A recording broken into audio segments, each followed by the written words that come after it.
लोगों के पास वक्त थोड़ा और काम बहुत सारे फैल गए। थोड़े वक्त में ज्यादा काम कैसे किए जाएं। और अगर आपने ये देखना है तो मेरे और आपके आका मौला की जिंदगी देख लीजिए। सिर्फ हुजूर के 23 बरस के अंदर 27 जंगें लड़ी गई, 27 जंगें। एक 302 का मुकदमा आ जाए आधी जिंदगी खा जाता है। तो 27 जंगें लड़ी हैं इन 23 सालों के अंदर। आने वाले वफूद से मुलाकात की है, कयामत तक आने वाला मंशूर हयात दिया है, सहाबा की तरबियत की है, गाजी भी तैयार किए, मुजाहिद भी तैयार किए, और जो है वो हजरत उमर फारूक जैसे, सिद्दीक अकबर जैसे लोग तैयार किए, खालिद बिन वलीद जैसे जर्नैल तैयार किए, और दुनिया के बादशाहों को खतूत लिखे, मुख्तलिफ सफ़ीर भेजे। और इबादत का रंग क्या है कि यूं क़याम करते हैं कि मेरा मालिक खुद कहता है, चादर ओढ़ने वाले महबूब सारी रात जागा न कर, कभी सो भी लिया कर। तो अल्लाह के हुजूर उसकी बंदगी को भी इस अंदाज से अदा कर रहे हैं। तो सिर्फ 23 साला जिंदगी के अंदर अगर आप देखें, आने वाले वफूद से मुलाकात भी हो रही है, दुखियों के काम भी आ रहे हैं। 9 अज़वाज थी जब हुजूर का विसाल हुआ है, किसी एक को भी हुजूर पे शिकायत नहीं थी। ये जरा गौर कीजिए। आज हर बंदा कहता है कि मेरे घर वालों को मुझे शिकायत है, मैं चूंकि कारोबार बड़ा वसी है और टाइम नहीं दे पाता घर वालों को, मेरे लिए ये मसला है। अब 27 जंगें भी लड़ी हैं, 9 अज़वाज के साथ हुजूर का रवैया इतना खूबसूरत है और इस तरह उनको वक्त दिया है कि किसी एक को भी शिकायत नहीं है। और गुजरती हुई खातून भी हुजूर को 2 घंटे 3 घंटे खड़ा कर लेती है।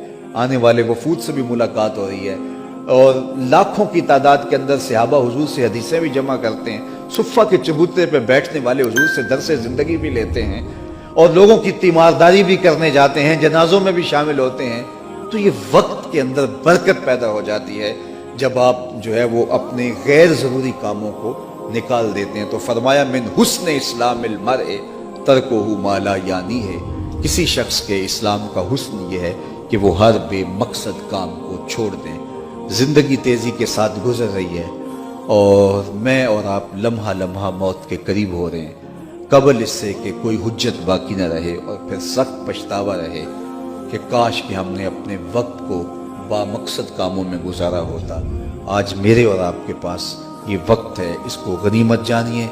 वो क्या किसी ने कहा था, अज सा भी ने खुले राह भी ने, इंज टोक नोखड़े टुकदे नहीं, टुर पवें ते पैंडे मुक जांदे, घर बैठे हैं फासले मुकदे नहीं। तो आज का वक्त हमारे लिए बहुत गनीमत है। तो हम ज़रा अपने मन में उतर के अपने अंदर देखें कि हम कहाँ खड़े हैं और हमें कहाँ खड़ा होना चाहिए। तो ये हमारी खुद एहतसाबी का अमल कमज़ोर हो गया और खुद एहतसाबी के नतीजे के अंदर अमल की तहरीक पैदा होती है। जब नुकसान का इंसान को इदराक होता है, मताए कारवां के लुट जाने को उसे खबर होती है, तो फिर जो है वो एहसास ज़िया होता है। लेकिन जब एहसास ज़िया भी जाता रहे और मताए कारवां के लुट जाने की खबर भी ना हो, तो फिर कौमें बस एक हुजूम बन के रह जाता है।